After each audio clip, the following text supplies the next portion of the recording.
welcome to the Econ Club members that have joined. We're waiting for 12 or noon sharp, and then I'll jump into the introduction. So.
Hello to the members coming in.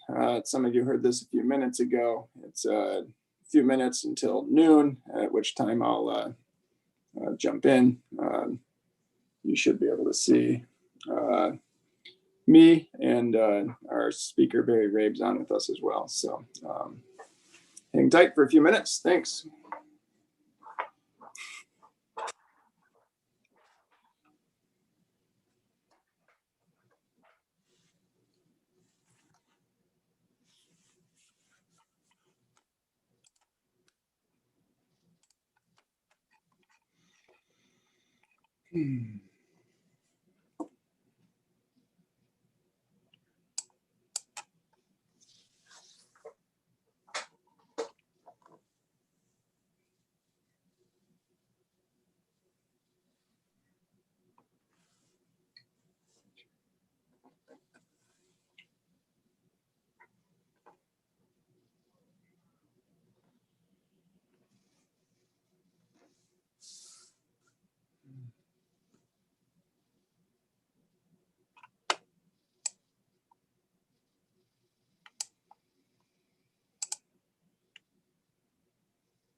Okay, I've got noon here, so apologize if I'm looking in the wrong spot. To everybody watching, I've got a few different webcams going on here, but welcome to the October 2020 meeting of the Economic Club of Traverse City. Once again, we're on a webinar. Hope very soon that we can get back to in-person partially or entirely.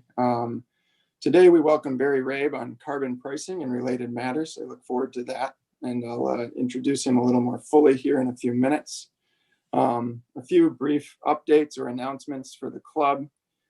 This is our second to last meeting for 2020. Thank you to those who have attended the webinars and submitted questions or been involved. Your continued attendance and interest is appreciated. The club is going to evaluate whether to hold a hybrid in-person and virtual November meeting, depending on what's workable, and we'll communicate that very soon. The November meeting, I expect, will serve as our annual meeting to elect and re-elect board members for the new term starting January 1, 2020. You should also expect either for that meeting or sooner communications regarding the 2021 dues and some considerations for the members as a whole.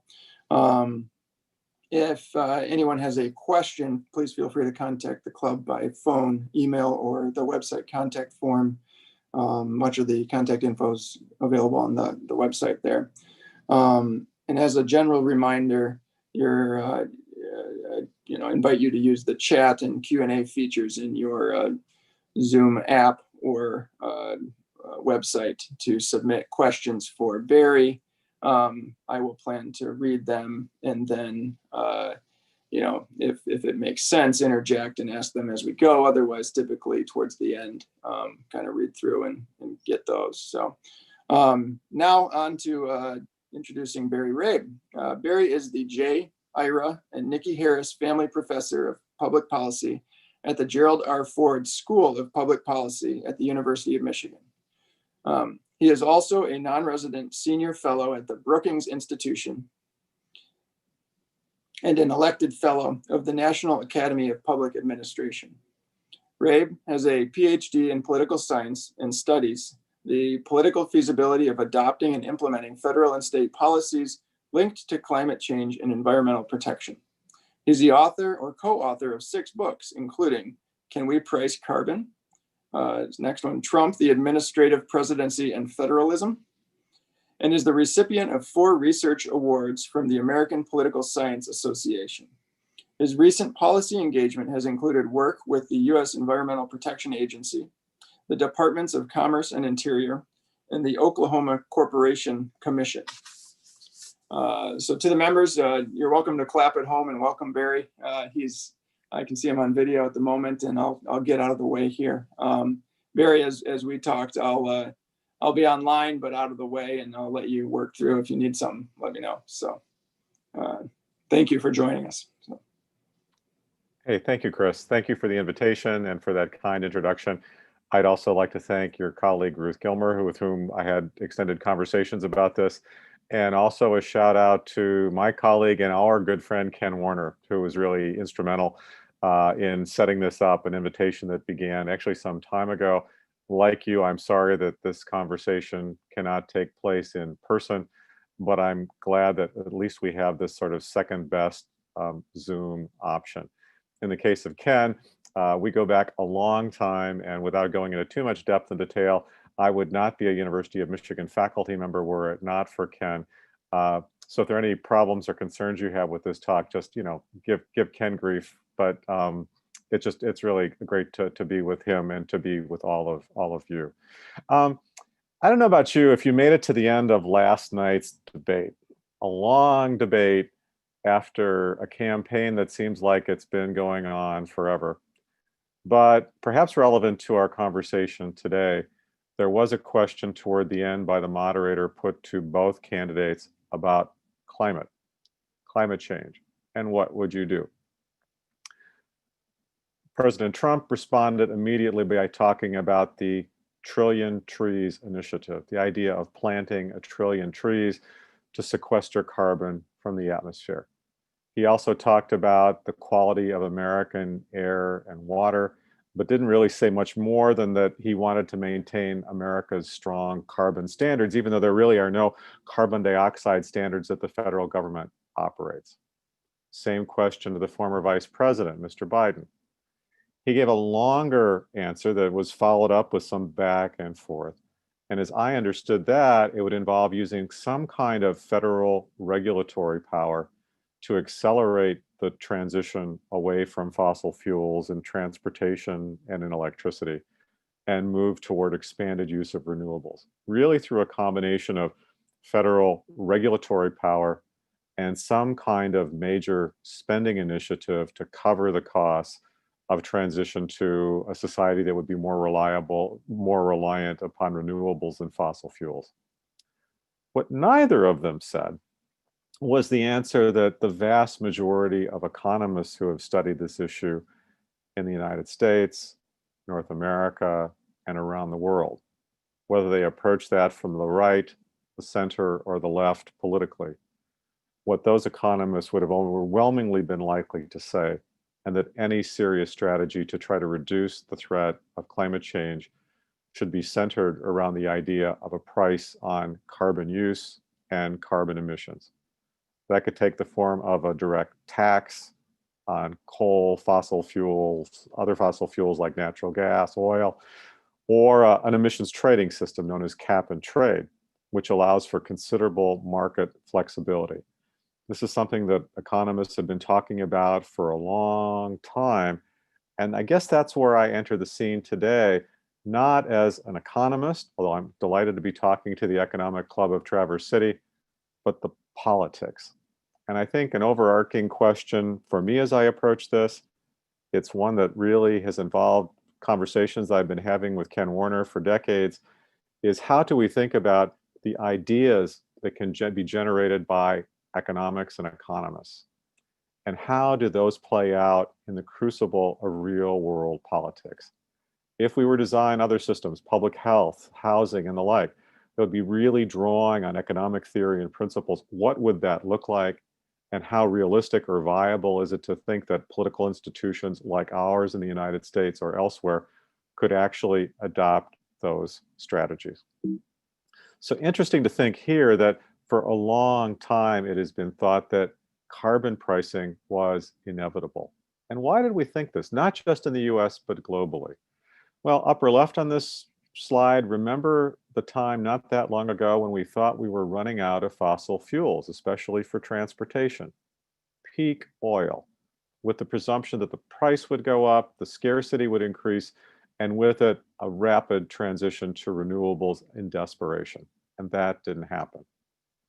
Upper right, the remarkable global experience of responding to the ozone layer depletion crisis beginning in the 1980s through an international treaty with active American engagement, a combination of regulatory and market strategies heavily influenced by the American system, particularly the preference for a phase out and a pricing for CFCs, a huge environmental achievement with great, great advances in that arena. Lower right, the United States had basically invented the cap and trade system and applied it to sulfur dioxide emissions in the 1990 Clean Air Act amendments. This hugely successful effort to bring down sulfur dioxide emissions much more rapidly than had been anticipated at a fraction of the cost. A policy designed with bipartisan support in 1990 and signed into law by former President George H.W. Bush. And then lower left, the Nordic cases. These 5 Scandinavian or Nordic countries that between 1990 and 1992 reinvented their tax system, pivoted it away in some cases from things like labor and focused instead on fossil fuels and energy use. With it, achieving immediate and impactful, enduring reductions in their carbon footprint without doing any demonstrable harm to their economy and actually positioning themselves for lots of major transitions far ahead of the rest of the world. Package all of this together, it was widely assumed in international gatherings on climate, even going back to the 1990s, there was a certain kind of inevitability to using either a carbon tax or a cap and trade system nationally or globally. Just assumption that this is how the world would work through this based on all of these models and all of these precedents. There's even, and of course, thinking of Ken Warner and tobacco, there's also other precedents. Think of how we've dealt with the tobacco issue in the United States and globally. One of the key linchpins of bringing down dramatically the use of cigarettes, the use of tobacco, has been through, yes, indeed, some kinds of regulation, but also the pricing mechanism, increasing the price of a pack of cigarettes through taxes, both federally and state, and driving a pretty fundamental set of shifts and changes. We also really have this staggering body of economic analyses, including those economists who have held distinction as senior advisors to both Republican and Democratic presidents. Going back basically to the Richard Nixon and Gerald Ford era, every Council of Economic Advisors group for each president has had at least one economist who has sort of made the argument to pivot toward a tax system that would focus more on environmental externalities and use markets. That includes lower left, George Shultz, now in his 90s, held 4 cabinet posts under 2 Republican presidents. He has made the idea of a carbon tax a central focus of his ongoing work at Stanford. And even next to him, Kevin Hassett, just a few years ago, sat on the White House lawn while he was head of CEA under President Trump, saying, I support a carbon tax, would be the right thing to do. Let's move on. We can't touch that. Amazing the economic support for this. And also the broad political support. We often talk now about climate change policy as being fundamentally divided by political parties. Perhaps so, perhaps not, but there was a time, especially in the late 1990s and the first decade of this century, where many, many Republican leaders in the United States, both federal office holders and state office holders, embraced and engaged some form of a carbon tax or cap and trade.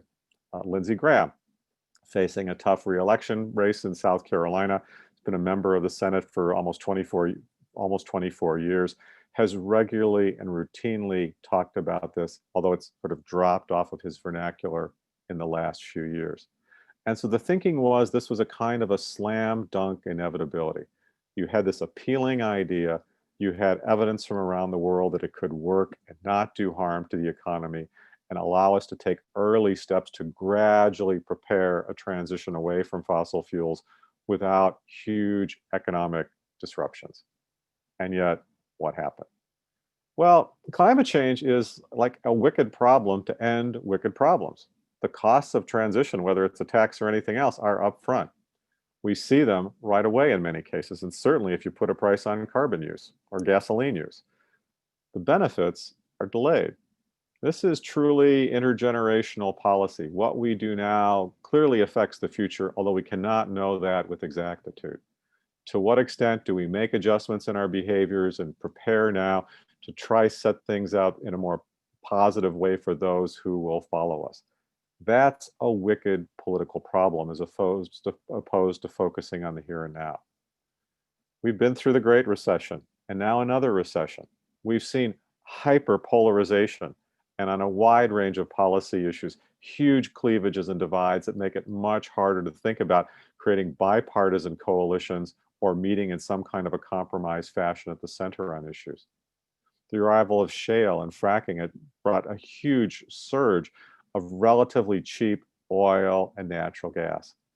And we tend to be hypersensitive to price increases that relate to energy costs. Think of the issue of Michigan roads, gas taxes, how to deal with these kinds of issues going forward for infrastructure. Early politicians who've taken a crack at this, Senator Christopher Dodd running in the 2008 Democratic primaries. There were a lot of other senators who weren't just named Biden, Obama, and Clinton in Iowa, invested heavily in a campaign focusing on a carbon tax, got less than 1% of the vote. In Canada, Stéphane Dion, the only social economist ever to run for the leadership of a country in Canada, proposed this about 12 years ago and got crushed. So challenges here, taking this idea and actually operationalizing it.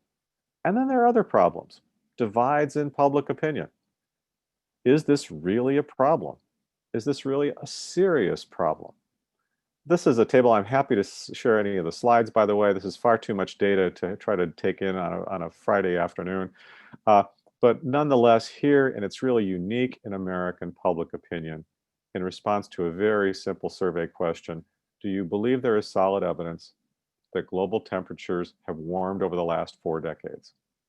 You see the response. And we're not even getting into human impacts and causation. Americans are divided. Hasn't been published yet, but this is work that I've been doing for quite some time at the Ford School at the University of Michigan, along with colleagues at Pennsylvania's Muhlenberg College. And we've actually seen a big uptick in the latest surveys this spring and this fall, but still divides over whether or not this is real, or with it, how serious an issue or challenge this is. And then there's the question of the inverse relationship, as I like to call it, between economic desirability and political feasibility. And think about this in other areas of policy where perhaps the Economic Club of Traverse City is engaged. Here I advance the argument that are those policies that have overwhelming support in economics the way to go?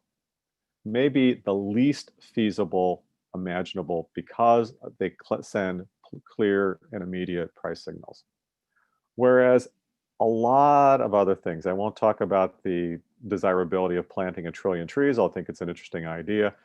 When you get into things like renewable energy mandates, or energy efficiency requirements, or tailpipe emission standards, or electric vehicle mandates, which link to what Mr. Biden was talking about last night, including a bill before Congress that would build on what California is trying to do, that would try to move the United States from its current level of 2% electric vehicles to 50% by 2025 new purchases, and then phase out that whole internal combustion process entirely through a kind of government regulatory regime.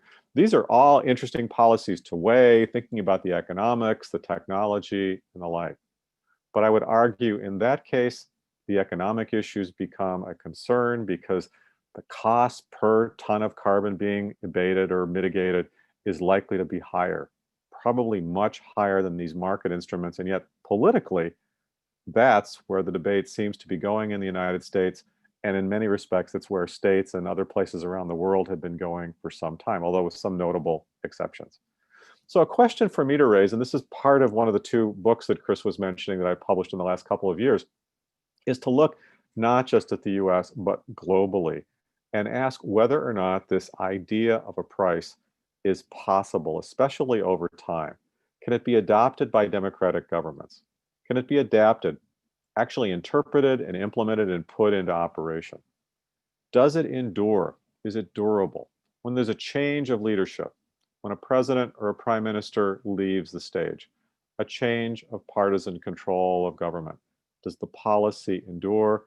And then, is there empirical evidence over time that it does what it is supposed to have done in terms of minimum, if any, negative impacts on the economy, and actually an ability to substantially reduce emissions? In this case, I looked for a period of almost 2 decades, principally focusing on the US and Canada, but also looking across Europe and Asia. And I found at each stage of this policy life cycle process, difficulties. Adoption. I could jam-pack this slide with pictures of political leaders who tried to do it and failed. In the United States, like legislators Markey and Waxman, or to the right, Governor Inslee, former Democratic presidential aspirant, but also leaders of Australia, Julia Gillard and Kevin Rudd, who ran as a kind of a team, but literally had a falling out and divide over how to move forward on this very issue in Australia. Adaptation and standing up programs, it's always true, there are always risks. And in the European Union, an effort to formally borrow from what the United States had done in sulfur dioxide markets and apply that to carbon dioxide, actually under some pressure from the United States to do it, failed miserably for about the first 10 years of its operation.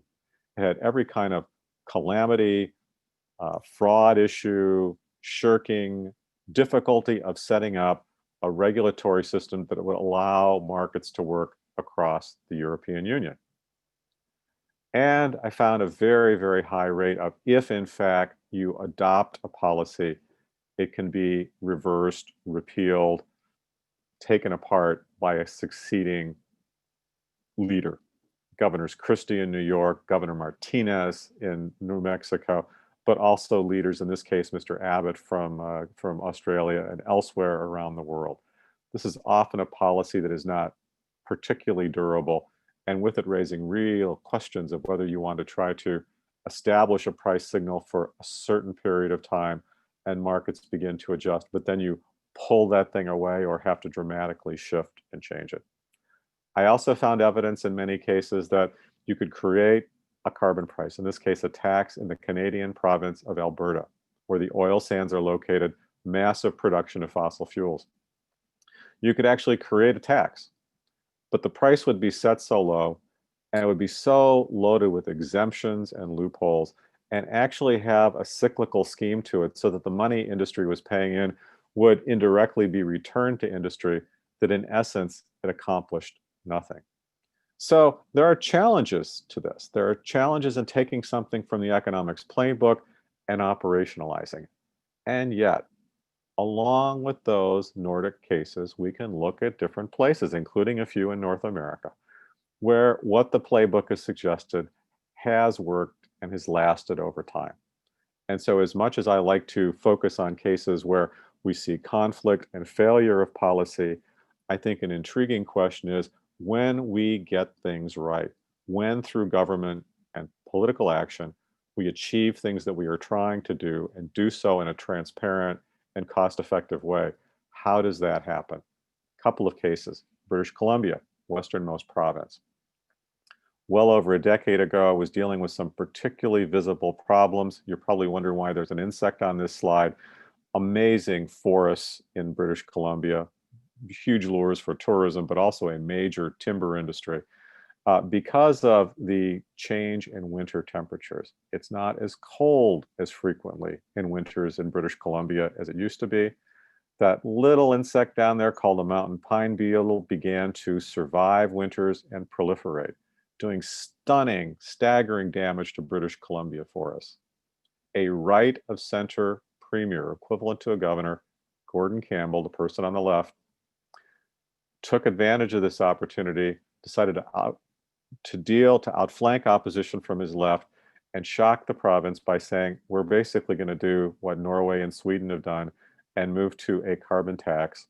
It's going to be clean, it's going to be transparent, it's going to cut across fossil fuel sources, and we're going to take every dollar and return it to the citizens of British Columbia through a combination of individual and corporate tax cuts. Within 5 months of adoption, this thing was operational. It has moved up to $30 a ton. It is now increasing to a higher level. And now all political parties from the left, the center, and the right in British Columbia actively support this policy. And it has now really kind of become a model for the rest of Canada. Even in the United States, in the northeastern states, which were real pioneers on the sulfur dioxide front. So much of what we did right in the US experiment with sulfur dioxide and the trading system was modeled heavily on what a number of these northeastern states who have similar air quality and similar environmental issues face. And in this case, something called RGGI, the Regional Greenhouse Gas Initiative, was set up, modeled directly on what the US had done under sulfur dioxide, and about 10 years ago created a cap and trade program just for the electricity sector. A cap that gradually brings down the amount of electricity produced from fossil fuels, but allows flexibility to individual firms and states. And with it, there's an auctioning process. The money is raised through an auction for permits. And so to the highest bidder goes the allowance. With that, 100% return of revenue to each state, which is then divided across a number of things. In some cases, there are rebates, but for the most part, this has been used to help cover the costs of energy transition, energy efficiency in residences and small businesses, small scale solar deployment and the like. So these are interesting cases to weigh and think about, and also state cases that's actually just expanded to include New Jersey and Virginia, by the way, possibly soon adding Pennsylvania, that's had pretty consistent support from both sides of the aisle and has indeed endured. Other examples, taxing methane is an interesting option that we don't do in the United States, but methane releases a very potent form of greenhouse gas, does far more climate damage and also air quality damage than carbon dioxide, and is a huge issue and concern in the US, where we realize that our methane releases, especially in areas like Texas and North Dakota, are unbelievably high. Norway, as part of their strategy, decided releasing methane to the atmosphere is sheer waste. Methane is, in effect, the constituent element of natural gas. So if you vent or flare methane, you're wasting a non-renewable natural resource. Norwegians, I have learned, hate waste. Not too thrilled about climate change, but they hate waste. And so 30 years ago, when they were setting up this tax system, every drilling operation in Norway has to deal with very strict regulations on methane, very strict safety standards, much tougher than in the United States, but also a very steep tax on methane. If you release methane in Norway, you will be caught and you will pay a price. And the only place in the US where we do this is Alaska, which has pretty low methane release rates. So there are all kinds of ways to think about this. And then there's Texas. There's always Texas. Texas would never call a price on fossil fuel-based electricity a tax. They don't like taxes in Texas. No one does. But they call it a fee. And in a strategy orchestrated by former governors Bush and Perry, Texas decided to aggressively go after its amazing wind resources. You see a map there of the incredible wind supply, especially in the Panhandle. But there were big, big problems to this. You could produce the energy, but because the way the national grid is set up, it's hard to export that electricity. That means transmission lines had to be set up, and you guessed it, who is going to pay for transmission? This led to the creation of a fee on all Texas electricity bills, with pretty broad buy-in in the Texas legislature, produced $9 billion for a state-of-the-art transmission system. This is why it's not California, but Texas that leads the United States in the production of wind energy. And if I had to guess which state is going to just absolutely blow through targets and expand its production of wind and now solar in very remote areas, it's probably going to be Texas, because they've invested in this infrastructure, all paid for through a carbon price. So interesting to think in these successful cases. And in my book, I go through not just the ones we've talked about, but others around the world. What can you kind of learn from a relatively small N of cases? How do you generalize from that? And I realize there are limitations to that. But one of these is, and this is a case where Premier Campbell is at a photo op with Governor Schwarzenegger as California is trying to learn from the British Columbia model, having only learned of some of those lessons to date. What are some of the common features and elements? And one of the things that I focus on a lot in my writing is what I would call linking costs and benefits. To what extent, if you have to impose a cost, guess what, folks? You have to pay more for your gas and your electricity. Why? Because there's an environmental concern related to that use. Does it matter how that funding is used? And I realize there are public finance questions here about how you create taxes and how you create government revenues. And we could talk endlessly about how government and public policy should be designed. And I'm happy to engage that conversation at any point.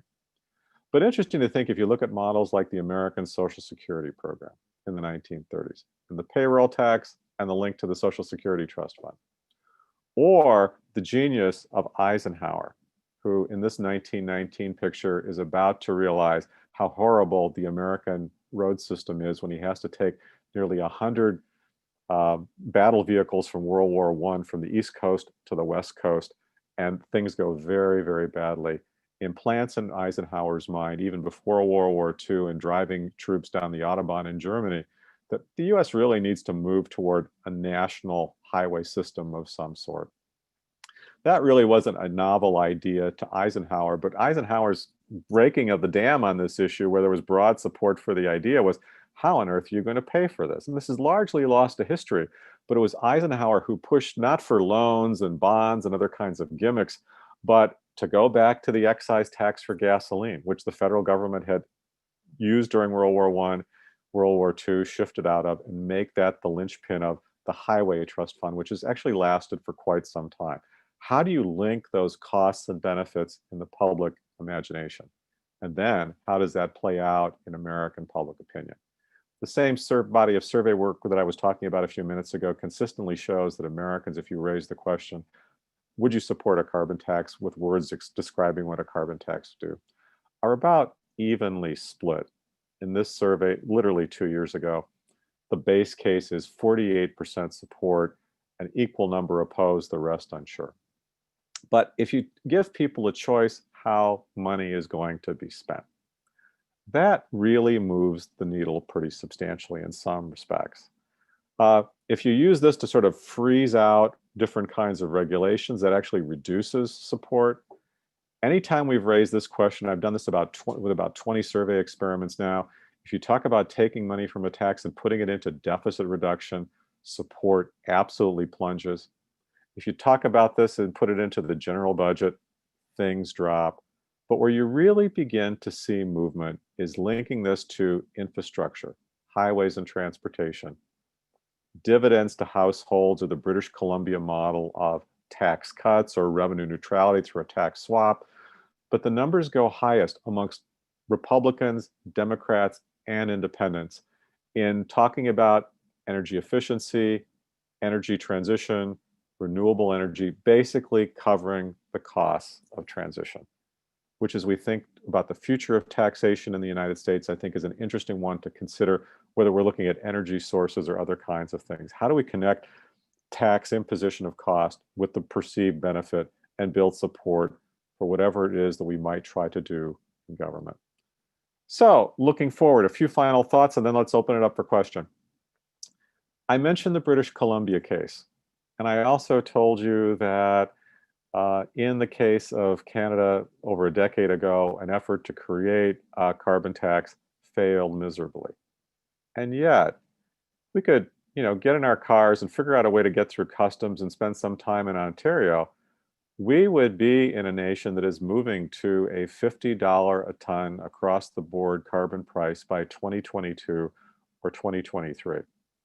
Now, when you go to Ontario, you may be greeted by a sign like this that was put by the provincial government, which opposes this tax or this price on gas pumps. This was put together by a policy under the current Prime Minister, Mr. Trudeau, about 4 years ago.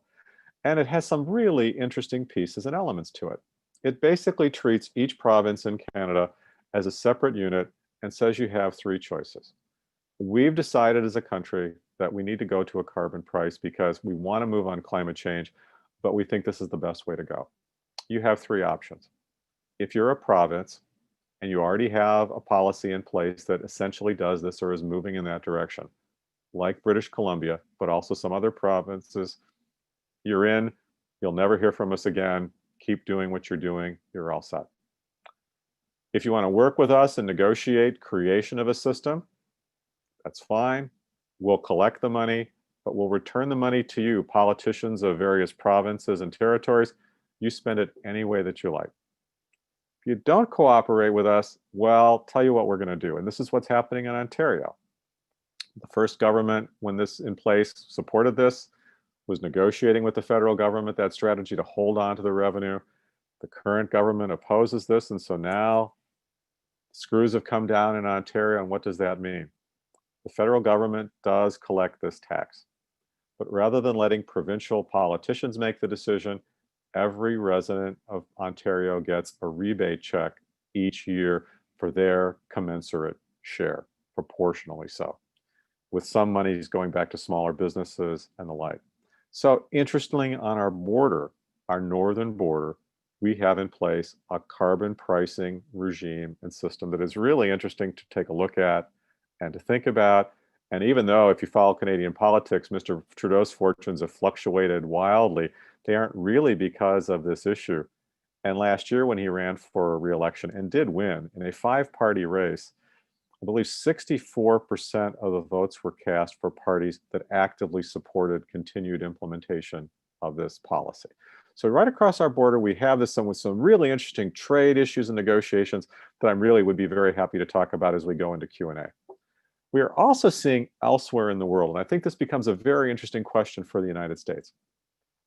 What does the rest of the world do when the United States disengages on an issue?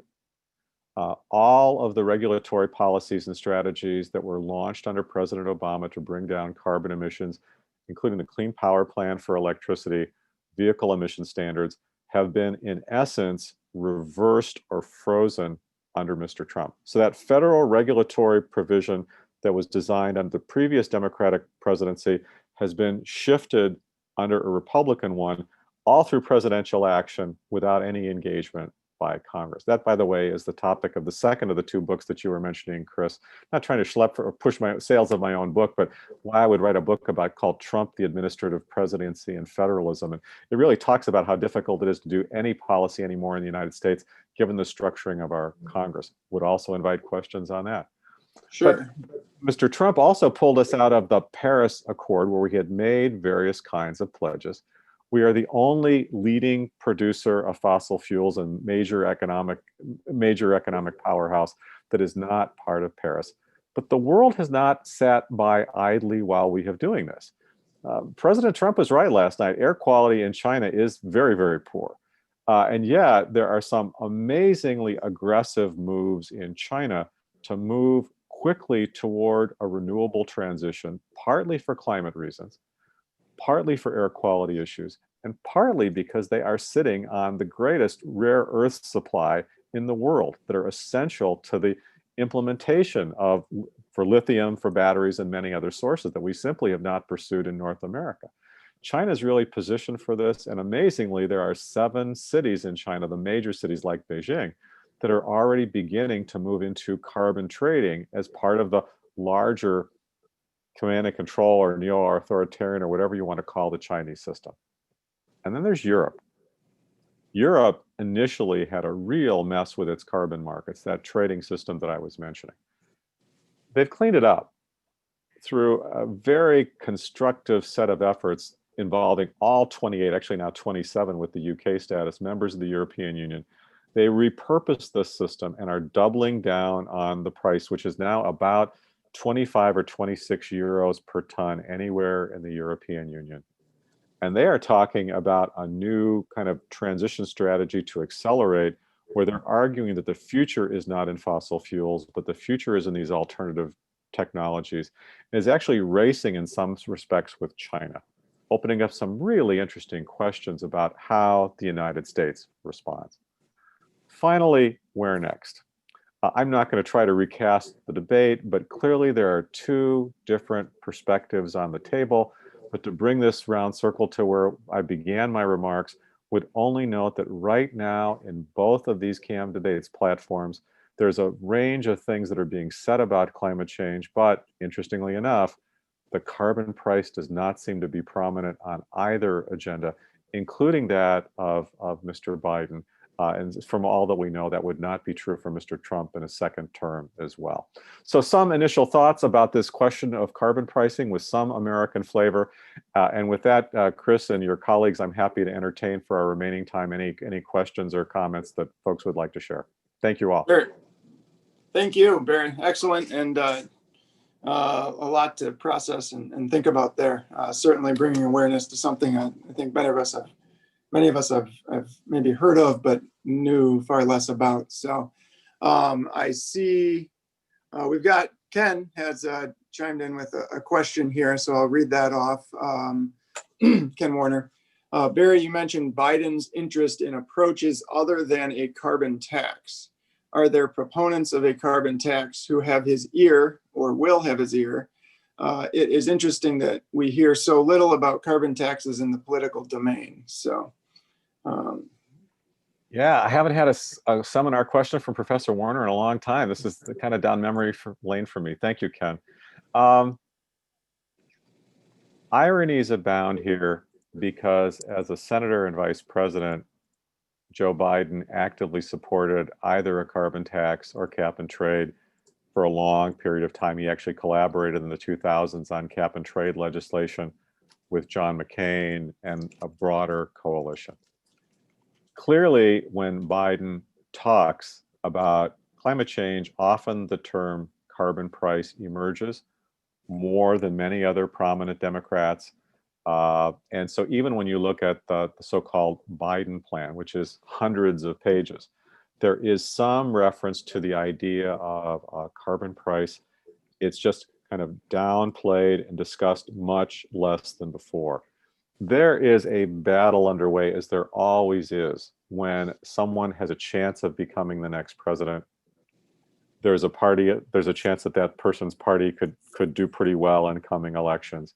So the battle is on for deciding what would go into that platform in that area. And I wouldn't be surprised, Ken, to see the carbon price piece emerge. I think it's more likely to be as some form of a tax rather than cap and trade. Among the things that are very attractive there is the British Columbia example. It's pretty easy to put this in place. You can do it quickly. And there are very few constitutional issues or questions directly related to it.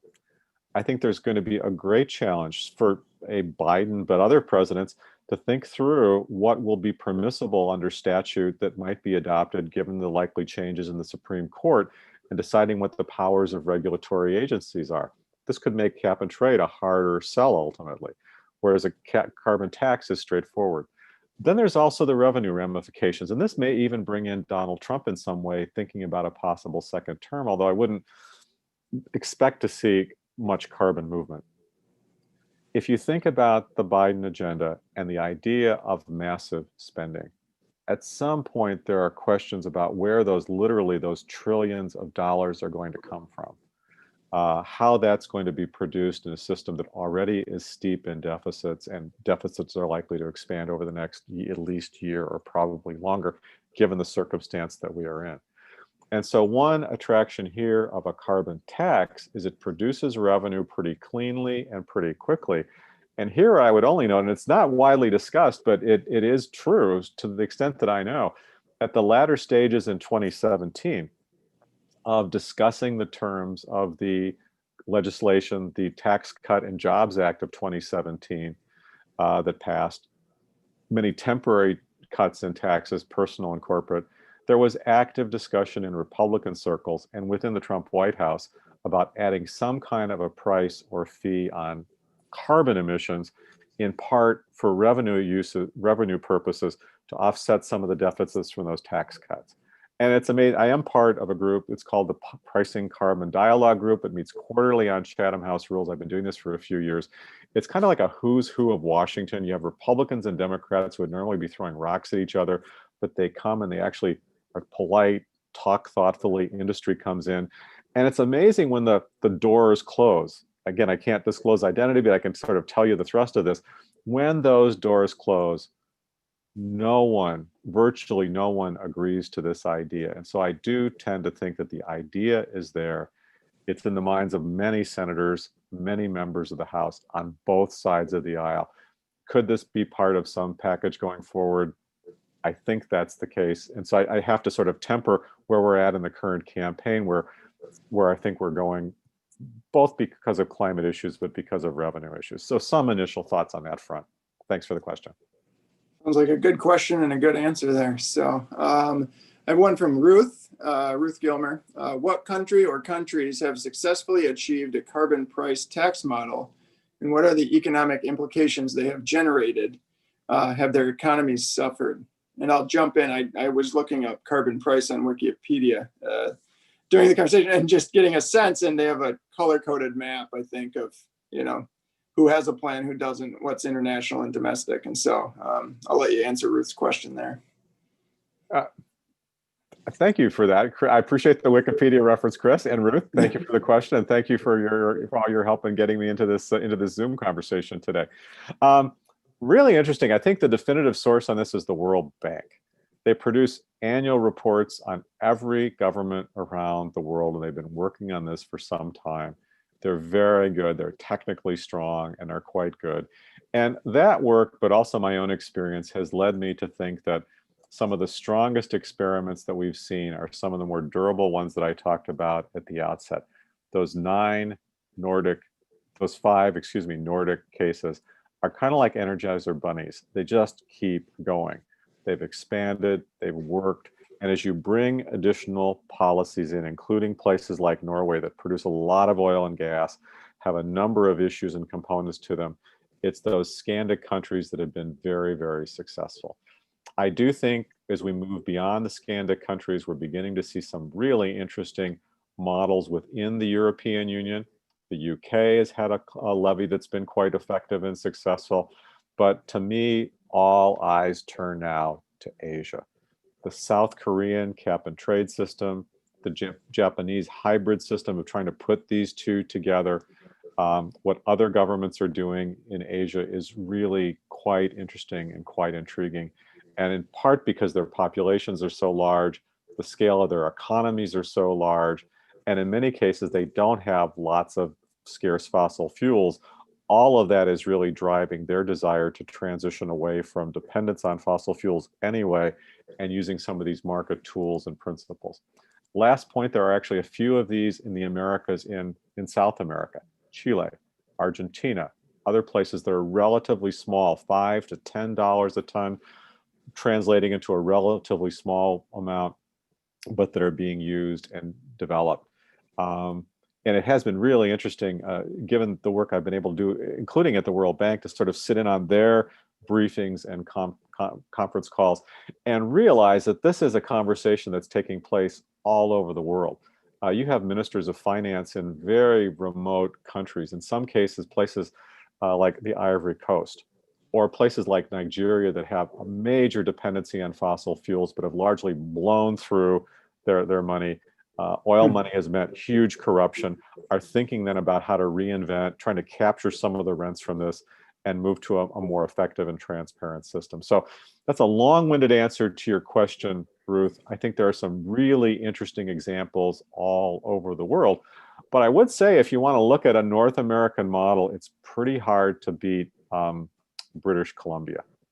It does all the things we would want from a tax in terms of transparency, telling you on a very clear website where every dollar of this goes, and it's been sustained over time and built. And I actually still think that's the gold standard for efforts within North America. Excellent. All right. So Ruth, I've got a series of questions here from Ruth, so we'll just keep going. She's the question all-star here. Knowing that some people fight this change from fossil fuels to renewables, what do you think would be the end result in jobs? From jobs now in the fossil fuel business to the new jobs created in renewables, taking into account the tax income used for the areas where the jobs were lost. You know, I worry about this a lot, and I don't take this lightly. And I think whatever kind of government policy engages this is going to be a challenging one. Where this really hits me is I actually do spend a lot of time in oil and gas producing states, in part because I have strong interest in methane issues, and I looked at their own challenges. This is in places like Oklahoma, Texas, Wyoming, North Dakota. And I would say, even before we talk about pricing, there is a real moment of panic in these states, because they know, regardless of policy, they are transitioning. They have watched what has happened to coal, where despite all of the early administration efforts by President Trump to kind of prop up coal, which was a major focal point for his campaign 4 years ago, the pace of coal plants being phased out in the United States has actually accelerated and doubled in the first Trump term as opposed to the second Obama term. And in states that produce a lot of coal, like Wyoming and North Dakota, there's a recognition that there's realistically no turning back. When you go to oil and gas sector, especially in the fracking area, especially given production of natural gas, you have deep supply chains and lots of jobs linked to it, and as well as internal combustion engines. So each one of those kinds of transitions is a challenging one and a wrenching one. And it is a story of transition all around the world. And I don't think we've done particularly well in the coal transition in the United States or anywhere else. And I think that that is going to be a really challenging and important one. One thing that I've actually been looking at in some of my research are ways to develop taxes that might be put at the wellhead, the actual point of production, what in some states is called a severance tax. Most oil and gas production tax states have a version of what Norway does. They put that tax right at the point the mineral is being extracted from below the surface of the ground and tax it. Ironically, it's actually more popular to do this in conservative states than more liberal states because of the ability to kind of capture that rent before the resource is sent somewhere else. And I think there's some real possibilities in thinking about these kinds of taxes on a national basis, but then sharing that revenue with those states that are producing, as long as they're maintaining high standards, and then allow for them to begin to use that money and figure out their own paths to transition. I would say, though, that one hopeful area here is that, this goes back to my Texas map, some of the areas where we're seeing the most explosive growth in renewables in the United States are not along the coasts, where you're more likely to have opposition to siting wind turbines, even though in public opinion surveys, that's where support for renewables is greatest. The easiest place to do siting on some of these are in places like North Dakota through Texas. There's no political opposition to them. Farmers, ranchers, landowners get royalty payments from their wind turbines just as they do pump jacks. And it often hits me, especially if I'm driving in a place like Oklahoma, where you can look across the landscape and you see all of this energy production, this classic arrangement of oil, gas well, wind turbine, solar. It's already happening. There was a day last year where Oklahoma got 67% of its electricity from renewable sources. They know that they have this opportunity, and some states are really jumping on this. Wyoming is another great example where Wyoming has the highest level of renewable penetration per capita of any state in the country. So I don't mean to suggest that that's easy. I think these are hard and difficult challenges whenever we have technological change. And that's going to happen in the United States, whether we adopt a carbon price or not. But my thought here is, how do you begin to use revenue and policy to ease that transition and make it as appropriate and as effective as possible? Transitioning workers in a number of ways. I obviously would go on and on this one long into the night, but some initial thoughts. Really great question. Yeah, definitely. So, I mean, kind of building on, and this is, you answered it in part, mentioning Oklahoma and getting a substantial amount of their energy at a given time from renewables. The question is, how far behind economically will the lack of investment in energy for the future leave behind the USA? How would support for carbon tax or carbon pricing help us? And so, I mean, it sounds like some states are further ahead than others as a nation, maybe not a leader. So thoughts on that? Sure. So I'm a federalism scholar, and a lot of my work involves states and finding ways that states can work constructively together, but also with the federal government and what that looks like. That's difficult to do in environmental policy. It's difficult to do in public health and pandemics. It's not easy. But I think there are also some lessons that we've had now 20 years where the federal government has not set consistent rules on any aspect of climate. It's been 30 years since any Congress and president sat down to reauthorize the Clean Air Act. It's been 33 years since any Congress and president sat down to reauthorize the Clean Water Act. What that has meant is that the federal role has been unable to respond to these changing issues and new technologies emerging. It's been difficult, and each state has kind of gone on its own. That can unleash some really great creativity and innovations, but it creates a kind of patchwork quilt that, if we begin to think about regional markets and national markets, is really, really problematic.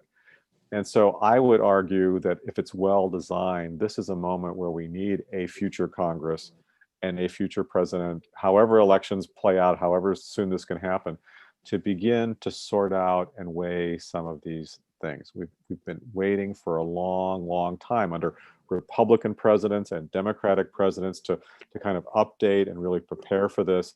And I think we have fallen behind in recent years. We have not invested in energy R&D the way that other countries had. I mentioned the Chinese exploration actively of so-called rare earths. We're also seeing massive investment in technology and technology transition elsewhere. We're seeing huge advances in methane capture all around the world, and the US ability to get on top of this, including using drones and satellites and capturing, again, what is a natural resource that we are just wasting and venting into the atmosphere, we've fallen behind in the United States. And I think that is always a challenge for us, but with the amazing scientific capacity that we have, the applied research expertise, as well as amazing on the ground ability in the energy field, this is one where we should be able to make up ground, but we have clearly lost step with some of our competitive partners from around the world. So final question, and it kind of follows up. I mean, there's a political or solution with Congress. Zach Liggett asked, what do you think the trends underway in the private sector of companies increasingly using internal carbon pricing? And so feel free to answer that, and then any final thoughts. Thank you. I really welcome that question. We are seeing a number of firms try to do this internally, large and small. I actually will be leaving after this meeting to go to another meeting. We're at the University of Michigan as we think about how to transition in the future. The idea of an internal carbon tax has surfaced here as a possibility, and passing those costs along as energy is used around campus. I think all of those are kind of models or examples, not unlike what we have seen in the Nordic cases or the British Columbia case. There are ways to think about and do this and begin to kind of stitch this together.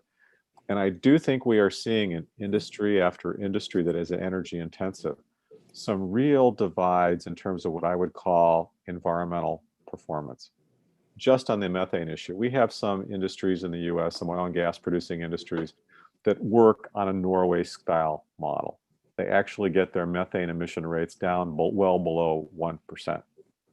There are other industries that really struggle mightily with this and are looking at release rates that are above 5%, in some cases above 10%, in which case it would make more sense to burn coal than to burn oil or gas.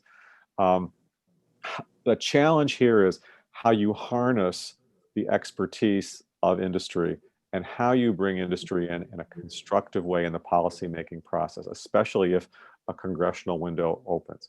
My concern is that under intense political pressure, when that window opens, you basically have legislation that could go on for hundreds and hundreds of pages, where every state, every industry cuts its deal. And again, you have an agglomeration of different policies and deals that are being cut, as opposed to something that's more fair, more transparent, and can be more effective, which is one of the reasons why I still hold out some hope that we might be able to, if we're going to move in this front, develop some kind of a carbon tax or a carbon pricing mechanism to sort of set that framework out there, and then allow the creative stuff that states and local governments, but also the private sector can do. But excellent. We shall see. We shall see. So very great food for thought for the weekend ahead. Appreciate the time. Thank you for joining us. Thanks to Ruth and Ken also for helping facilitate Barry's presence today. So I jumped online and looked up the books on Amazon. I'm sure they're available elsewhere as well. So it looks like some far more in-depth discussion there. So something for the members to check out if they so choose. We'll try to link to those and get the video up as well. As a reminder, our final meeting is November 20th. And give the club a shout if you have any questions or comments or anything like that. So everybody have a wonderful weekend, and I'll kind of close this down at the moment. So thank you, Barry. Take care. My pleasure. Thank you all. Thanks, Chris.